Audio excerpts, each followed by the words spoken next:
You know, sometimes you gotta give thanks. And today, we're creating a box to give thanks. I don't have it with me because I already gave the box away. So with that, let's get into it and you can see what the box looks like. Maybe I'll show it right here. We'll see. I don't know if I can. I'm not that good. Alright, with that I'm going to cue the intro.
As we get started here, we're going to start building our base, which is actually a really good idea. This will allow me to do different things in the future if I wanted to with this box by doing a base. In other words, I can take that base and change it in the future to create something different. It's a great way to start a project, and it's a great way to get your creative parts, the non-creative parts, ready for the creative end, I guess is what I'm trying to say. Alright, with that I'm going to let the music play so the time lapse can move forward.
printer for the base.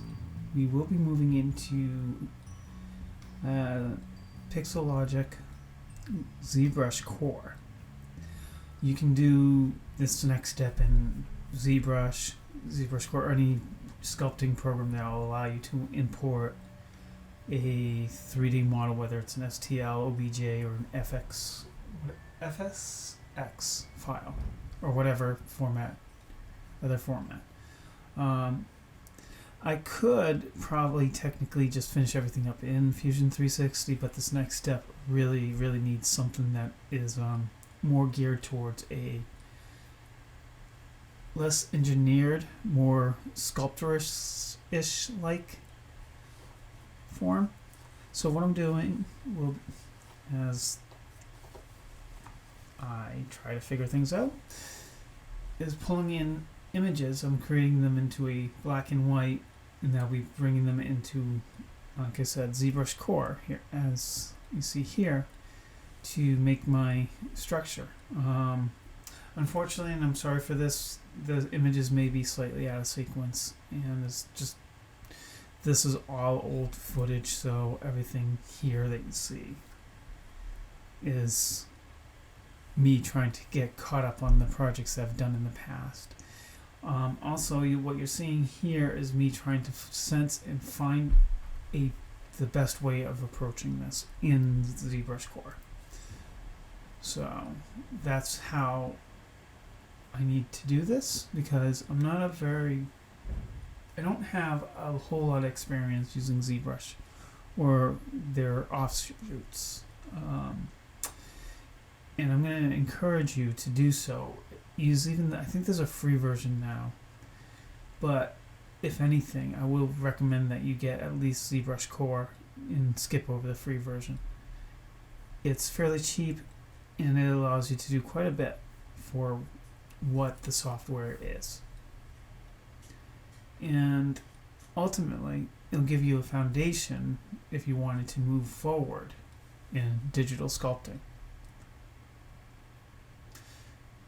Okay, with all that said, as I continue on with the sculpture or sculpting the panels, as you can see here, when I went to go print it, I did have a few mistakes or unfortunate results, I'd say.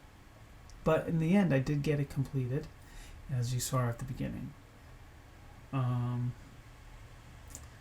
So I tried it on the Robo 2. I don't know. I got rid of this printer because it really wasn't working properly, and I couldn't get any assistance with it.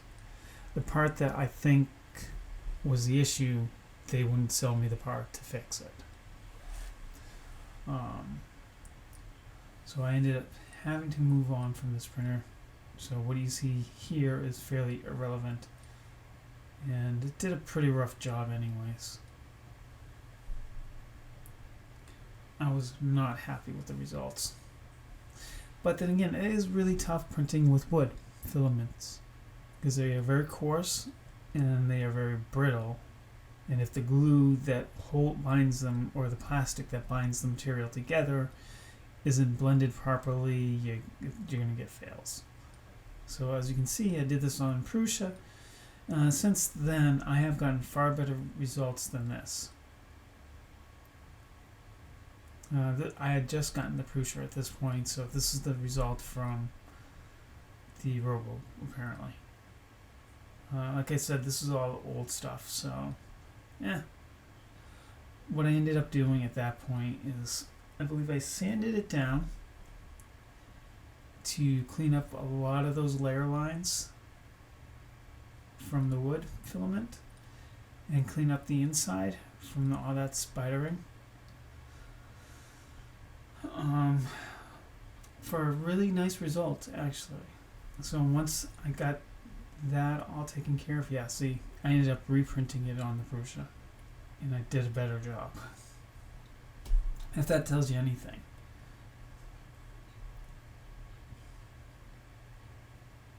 Alright. So, as you can see, this is cranking away. Don't be afraid to use for exotic materials. the end result might be worth it. As you can see here, I think that did come out pretty nice. With a little bit of light sanding, it was perfect.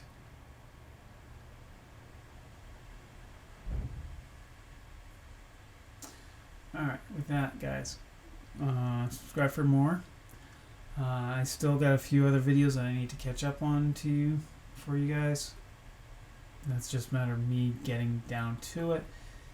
And I will catch you in the next one. Subscribe for more. And I'll catch you later.